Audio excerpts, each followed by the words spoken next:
Welcome to Pondering, Play and Therapy, where we set out to explore the importance of play in our everyday lives and how this can also be therapeutic.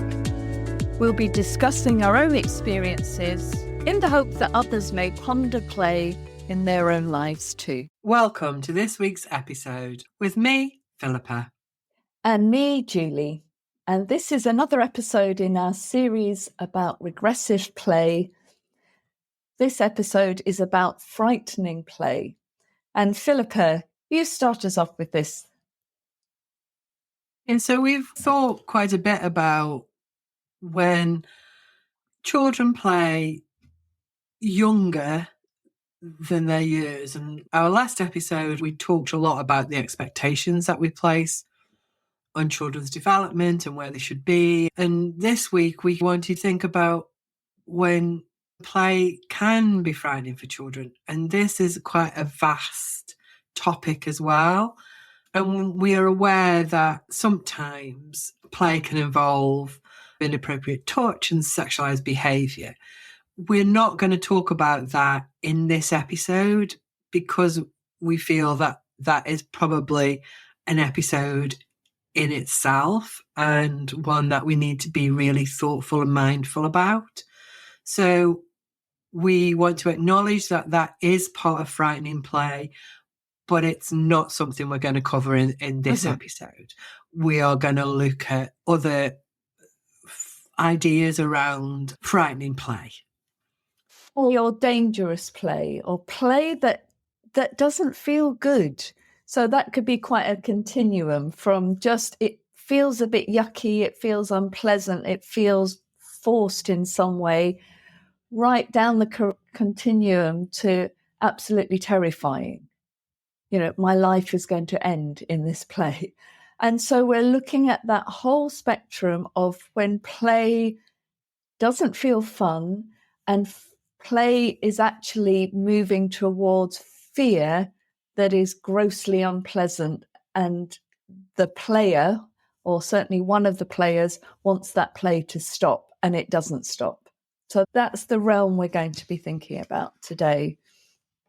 And one of the first ones we've thought about is what's often called rough-and-tumble play, that desire often of a child to want to play very, very physically, either with a peer, a sibling, a parent, somebody else, where the play is rough, it doesn't generally have a story, it's the physicality of the interaction that's the important thing. So there isn't a I'm this, you're that. There isn't a role play, but we're playing in this rough physical way, which can tip into feeling dangerous, into feeling quite frightening.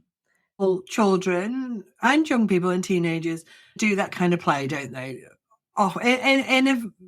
Again, in a continuum, some children like it mildly, bit of arm wrestling, a bit of thumb wars, bit of piggyback riding, stuff like that, right through to pillar fighting, wrestling with your peers down a hill. That would be what you're talking about there is what you would expect within the realms of childhood and young adulthood. For many people, not for all people.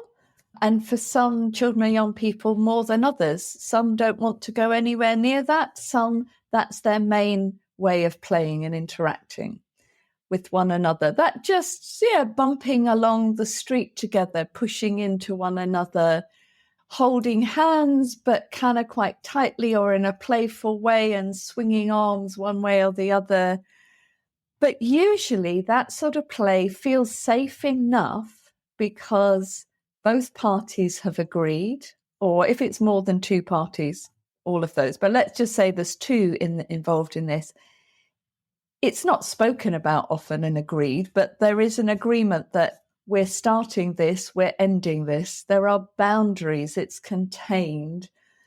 And often there's some way of indicating to the other that I've hit my limit, now we need to stop. So I might... I was going to say there can be injury in that, can't there? I remember. It's just making me remember. We used to do Chinese burns. I don't know Oh, why yeah. it was called that, but you used to like twist one another's arms, like the skin of one another's arms, really harshly and burn, like literally damage the skin on your arms.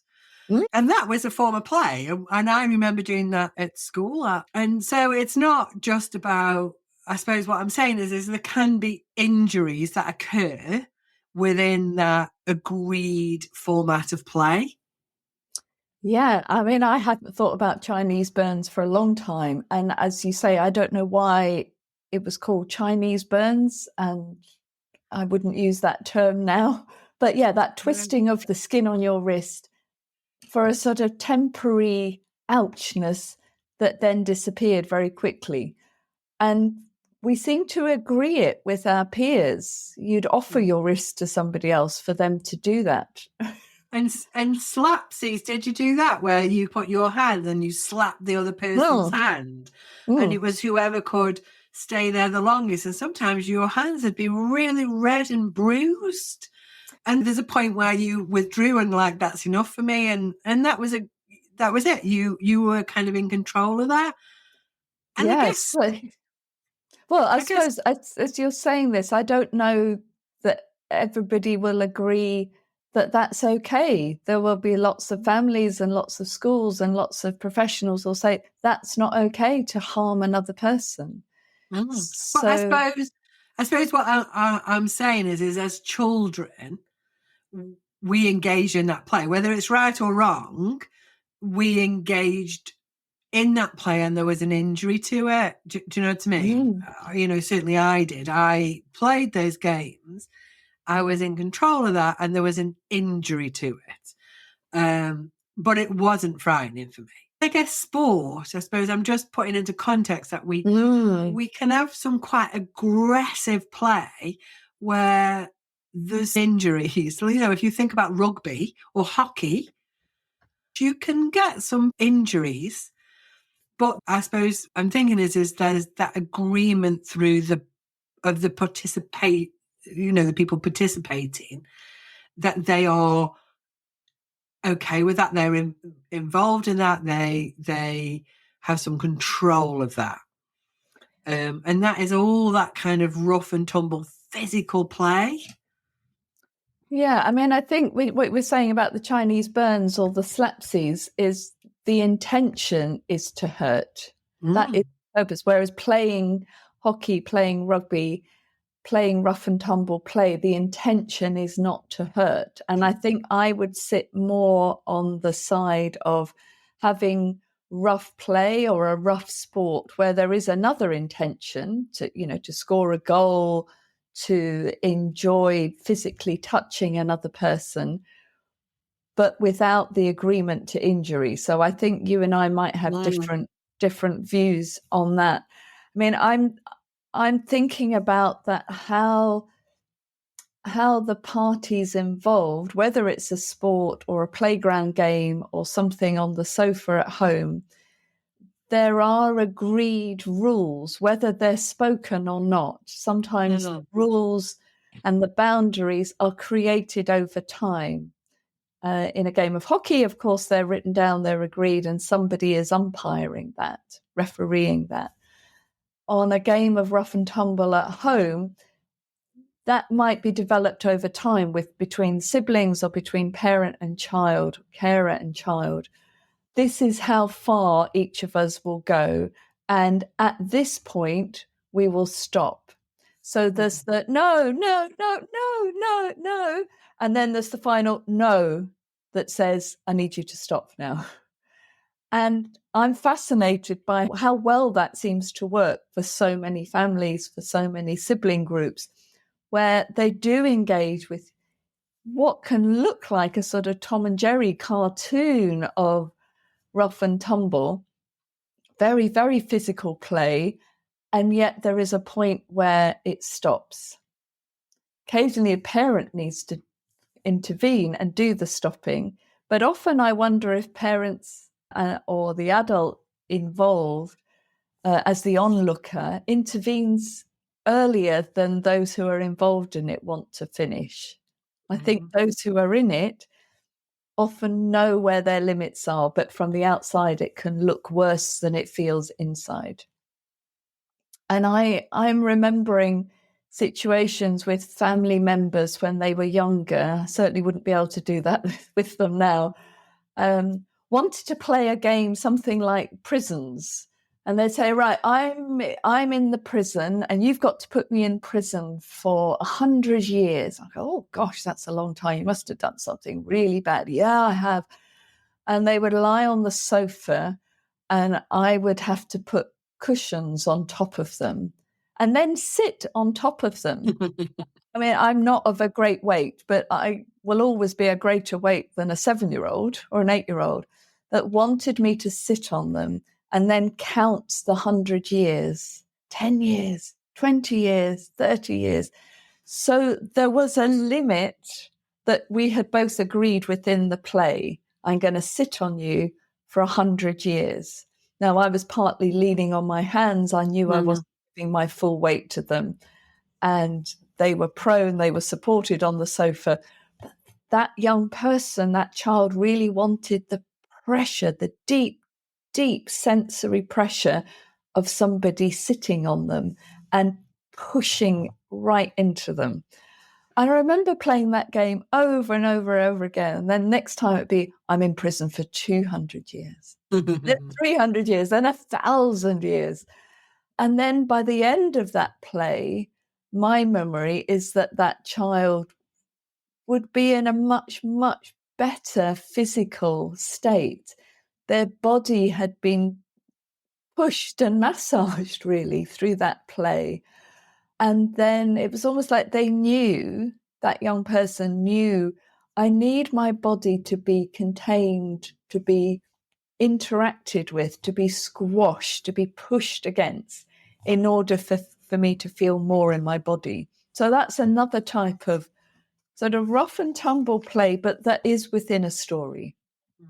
And we do that, don't we, in Theraplay, and we do things like pizza on your back, or where we put the pizza in the oven and put the pillars on the top and lean where the pizza is cooked, or even like the weather map that we draw on the back, and there's quite a lot of pressured touch can be on there, can't there? So we use that in therapy as well, don't we? So, and then thinking about, this episode is about frightening play. At what point does it tip over into being, tips from being exciting and stimulating to being frightening?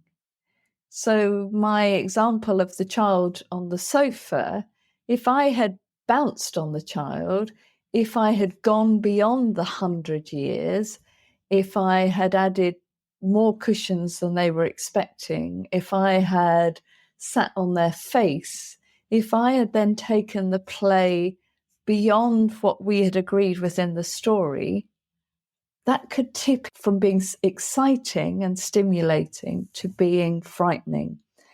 And that's something we've been thinking a lot about, is how the players need to be attuned to one another. So being in the play, but keeping an eye, keeping a heart, keeping a feeling towards the other person to know when we're overwhelming a child or when we are actually being frightening rather than being on that edge of stimulation and excitement that the child wants to experience. But actually, we can quickly tip over into being frightening, which is what we're not wanting to do with the child in play, to actually become a frightening person. And you and I certainly work with a number of children who have lived with misattuning parents, carers who have, for their own reasons and with their own challenges, not been able to tune into their child and may well believe that they're playing with their child, but actually the experience has been very, very frightening for the child.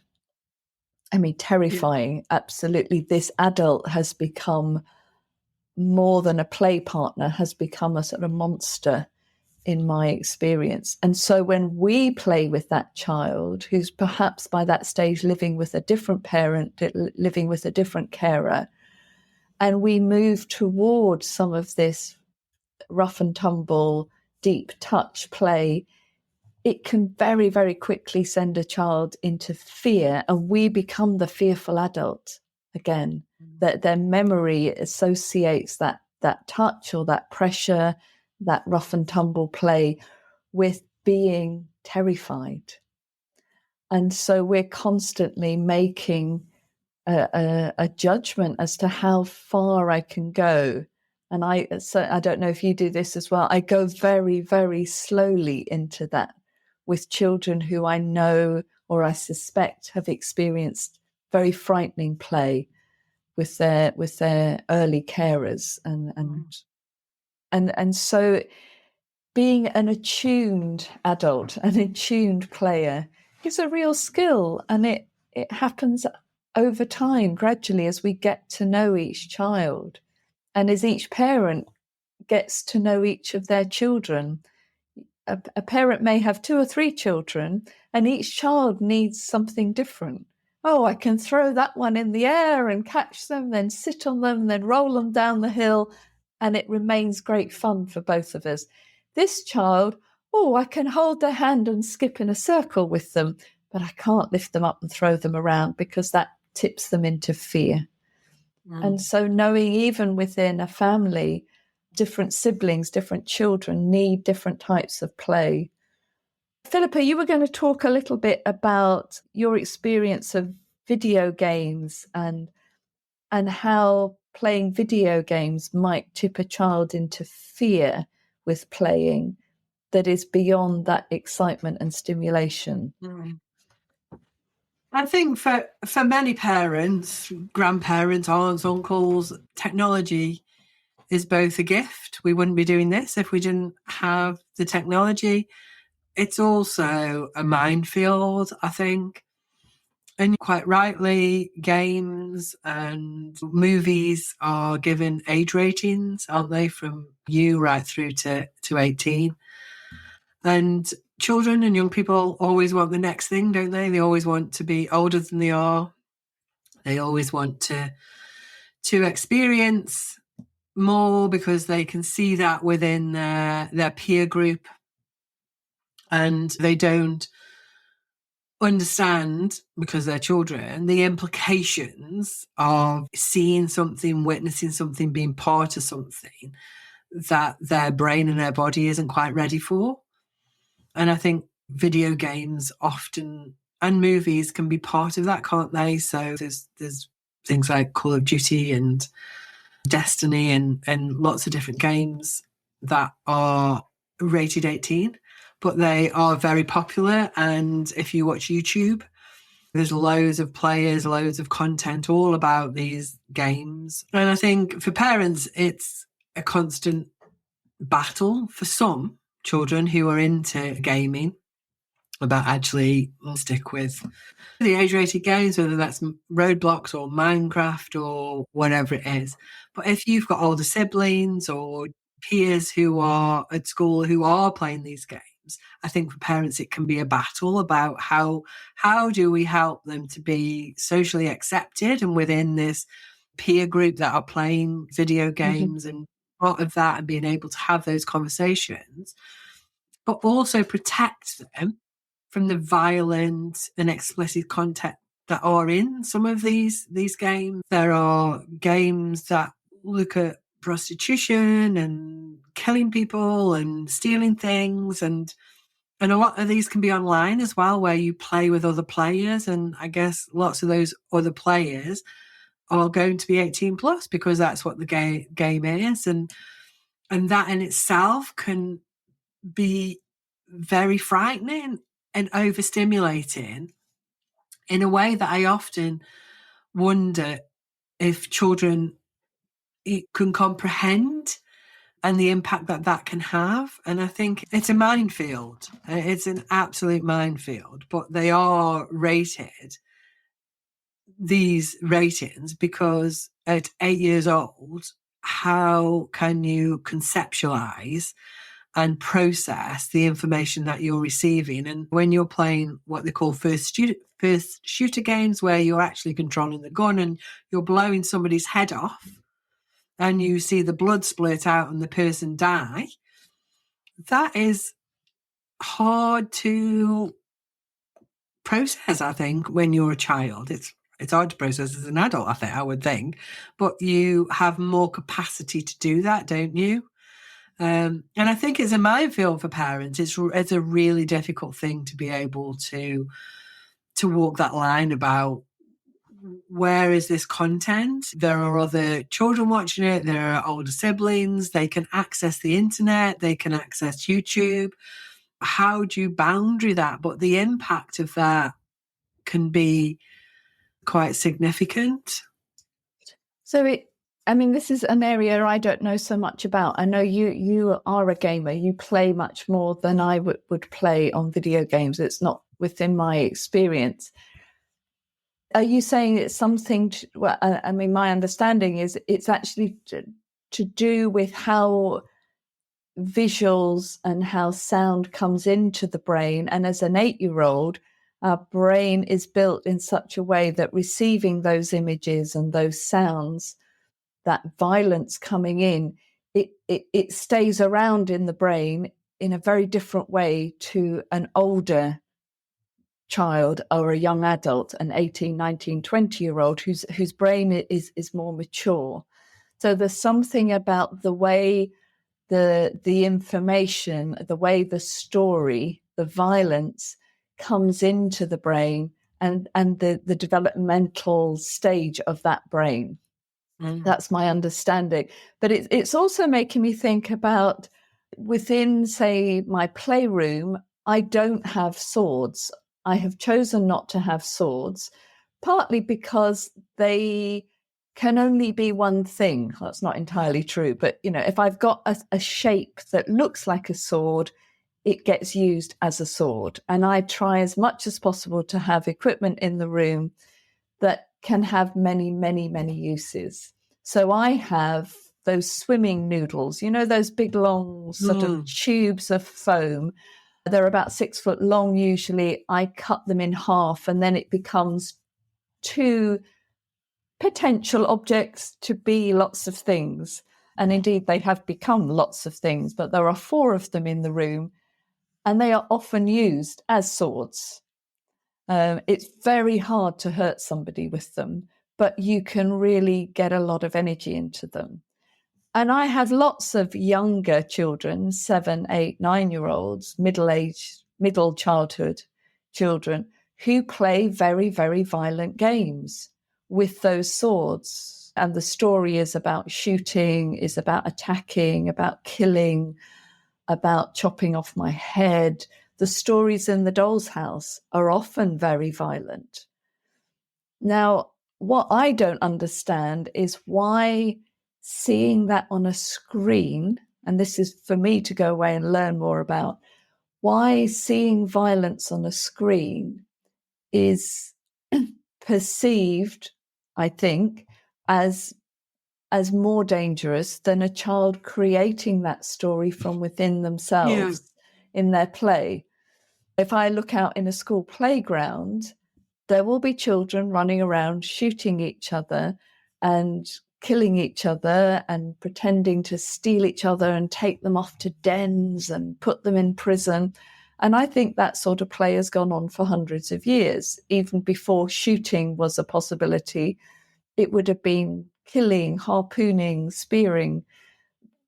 Where does that come from and why is it so different?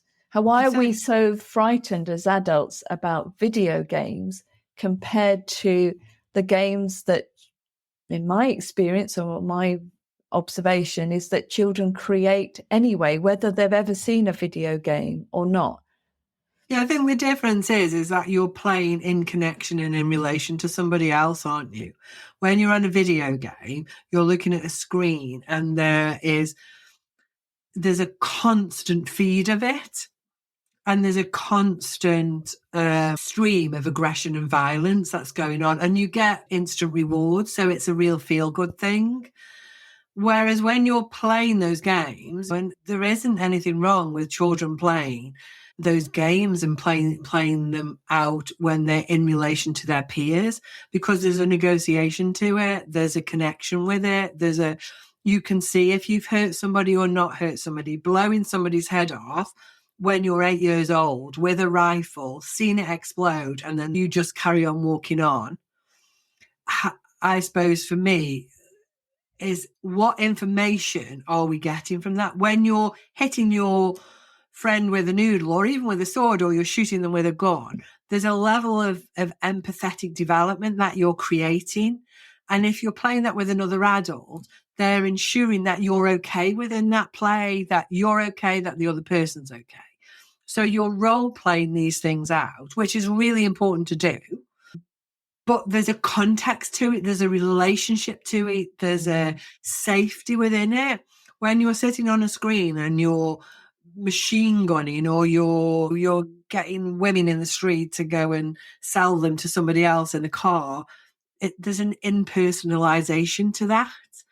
I suppose from my view, when you haven't got a clear understanding yet, because you're young, of society, of relationships, of connections, of empathy, of all those things that childhood gives us, to be thrown into that adult world, you haven't got the foundation to know that this isn't how life is. Whereas when you're playing it in a playground, it's relational, it's connectional, it's know that the other person is okay and that you're not going to do anything that actually really hurts them, or you might pretend to shoot them, but you know they're going to get up and you're going to then go and have dinner with them, or you're going to play marbles with them, or you're going to do maths with them, or do you know what I mean? It's you're building a societal representation through connection in that play. When you're playing a video game, you're getting a whole load of very intense information that is a high reward in a way that you haven't got, in my own personal view, you haven't got the emotional capacity or the cognitive ability to make sense of.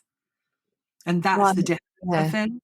Yeah, no, that's really, really helpful. That's something certainly I want to go away and think more about. And actually, let's add that to our list of episodes, to think about play and video games and other interactions through the internet, where there might be relationship. You may be playing with somebody you know, and I'm wondering if somehow that might make a difference. But let's leave that for another episode.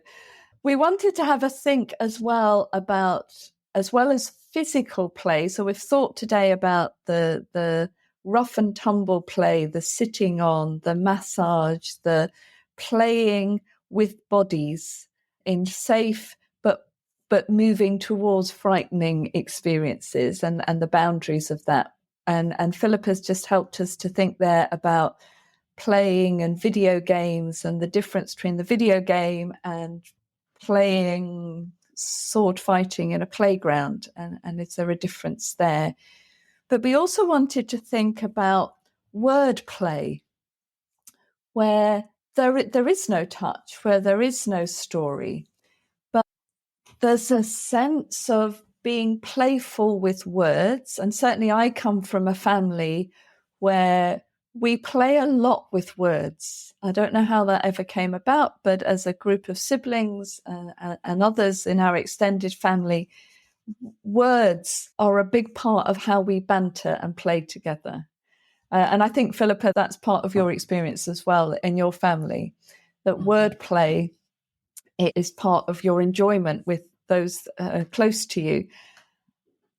But we're also thinking about when wordplay with children becomes ridicule, becomes belittling, becomes hurtful, becomes the child experiencing being laughed at, being put down. And certainly my understanding of younger children is it's around 6, 7, 8 that children begin to get the sense of wordplay, a word meaning one thing in one context, and meaning something else in another context. And that's when they begin to get into joke books and telling jokes and riddles and things like that. Trying a joke with a 3-year-old or a 4-year-old that's based on words isn't going to work. Generally, I mean, we're talking about typical and expectation and so on, but generally around 7 and 8, beginning of Key Stage 2, that sense of being able to play with words. And that's a wonderful part of humanity, is that we can play with one another through words. But how quickly that can become hurtful, how quickly that can become ridicule, putting down, belittling, often from the adult towards the child. But I experience it sometimes from child to adult. And that's something we've not talked about today. And maybe that's another episode, is when there is violence, whether that's physical or verbal violence, from the child towards the parent. And certainly I know you and I work with many families where the adults are living in fear of their child, what their child is going to say to them and about them, and what their child is going to do physically to them or threatens to do towards them. And certainly both of us work with several families and have done, who are living with the fear of being hurt by their child in play as well as in everyday life. I suppose we just wanted to bring in that concept of wordplay and how, again, as the adult or as the other player, we need to be constantly attuned to the other. I might think something is really, really funny and it causes me to laugh. And it might be to do with the child, but the child might experience that as ridicule and shame and hurt. And how attuned am I to my words, my gestures, my playful word bantering with a child that actually might be pulling us apart rather than sticking us together? I'm trying to think of an example. One isn't coming to mind right now, but perhaps listeners will have their own experiences of that, where wordplay can be joyful, connecting, wonderful, can also just tip into the hurtful, the frightening, the shaming. And so we just wanted to bring that in as another topic.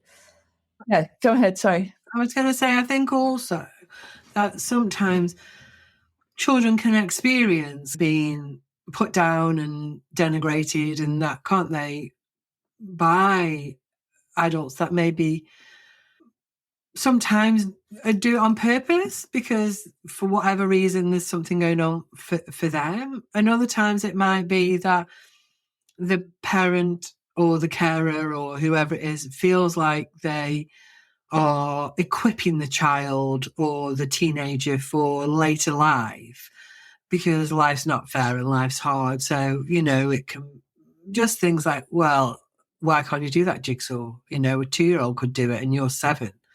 Or, oh my gosh, you only got C. Jerry next door got an A. And that kind of quite negative interaction towards a child who's playing, or rather than delighting. What we want is for children to be delighted in what they've done, that delight in their picture, that delight in the Lego that they've built, the joyfulness of wanting to engage in play with them.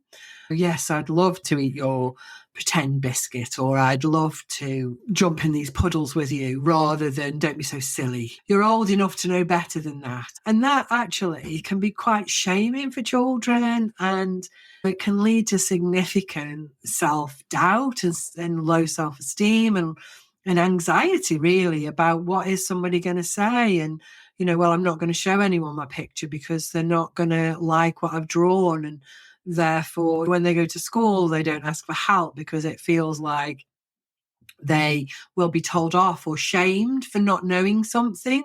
When actually childhood is all about, well, whole life is about not knowing. What childhood is about learning from adults, and children can experience that quite harsh abusive parenting in some ways, and it may not be the intention always. Sometimes it is, sometimes it is, but I guess majority of the time it's not done with intent, but because parents, carers, adults don't know another way, they behave in that way towards children, and actually it's quite detrimental. And it's making me think about board games. I mean, the classic, say, Snakes and Ladders, or Uno, or Snap. You know, there's some very common board games, and that, certainly in my experience, that sort of perennial question of, do you let the child win?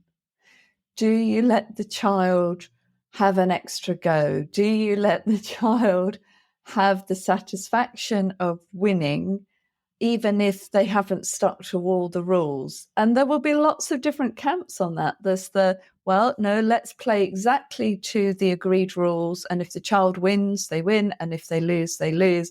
And part of playing the board game is learning how to deal with disappointment and having another go. So that would be one camp. And another camp would be, well, let's let them in slowly. Let's build in success. Let them win every game. And within a family, there could be such different takes on that. Certainly, I have a memory of playing with a young person who's in my life, playing the game of Ludo. Do you know that game where you've got a home, you're a colour, you make your way around the board, and then you have to get all 4 counters home. But this young person, I was playing with his older sister, who was probably about 6 or 7 at the time. So she had the sense of, yes, I can roll the dice, I can move my counters along. She could do that. But this little one, her brother, was only probably about 3 while we were playing. He couldn't roll the dice, he couldn't read the dots. That was far too complex for him. His way of playing and interacting was to put the little people, the little counters, on his fingers. And I would play one colour, his sister would play another colour, he would have the other 2 just on his fingers, the other set of 8 counters on his little fingers. And that was his introduction to playing Ludo. And then gradually, as he started playing the game with his sister and I, sometimes we'd get to a stage, maybe he was 5 or 6, where I've thrown a number that means I could send him back home. I could land on him and send him back home. But we used to have this check-in. I would say to him, I've thrown a 4, and 1, 2, 3, 4. I could land on you and send you home. Or I could do 1, 2, 3, 4 with my other one over there. And then I would ask him, what do you think? And sometimes he'd say, no, I'm not ready. I can't cope. Don't do it. Do it with the other one. And then other days, I remember he would take a deep breath and go, yes, I can do it. Send me home. I can cope. And it was like he took himself to the edge of frightening. He took himself to the edge of his tolerance. But I was checking in with him and he was checking in with me about actually what he could handle. Now that young person is well into their teenage years. I cannot beat that person at Ludo, and he plays ruthlessly. I mean, it's huge. He's like, I am sending you home. And I'm like, oh, okay. You're not checking in with me. I'm okay with that. But it's how do we get to the edges of the things that bother us? You know, the shame in losing a game, perhaps, the fear in being hurt, the difficulty with somebody saying a word that might hurt us. How do we use play as a way to get toward some of those difficult edges? Because life has those difficulties in it. Life isn't lovely and fun and joyous and happy all the time. Life is difficult and complex and unpredictable. So how do we use play to get to those difficult edges, what a colleague of mine calls the growth edges? How do we use play to get us towards those edges safely enough and attuned to and in relationship to somebody else without us tipping over into fear, shame, disappointment, terror, and losing connection, without tipping over into fear. And sometimes we will accidentally. I might be playing peekaboo as a child, peekaboo, where are you? Philippa is hiding, ready, steady. And then I remember one day I went, boo, absolutely terrified this child. It wasn't a huge boo, but it was way, way, way too big for this child. And in dialogue with her and testing it out, we gradually went back to a tiny boo. And then week after week after week, she could tolerate a bigger boo. But I had frightened her to the extent that she scuttled off under the sofa and hid. I had genuinely frightened her, and I thought I was being playful. So I make mistakes along the way, and found a playful way of pulling that child back out from under the sofa and reconnecting. And it was brave of her to allow me to play that game with her again and again. And she showed me how she needed the boo to be, not the big boo. She needed boo. And gradually we built it up. Now she can scream boo at me and others, and it doesn't frighten her at all. But I make mistakes, and I tip a child or the other person into fear and shame sometimes without knowing. And then that's been the rupture. And then how do we create the repair to get back into connection and have another go? Maybe not that day, but maybe a week or a month later when we're both ready for it. Okay. That's a great place to end today. So thank you for listening to this episode of Pondering, Play and Therapy.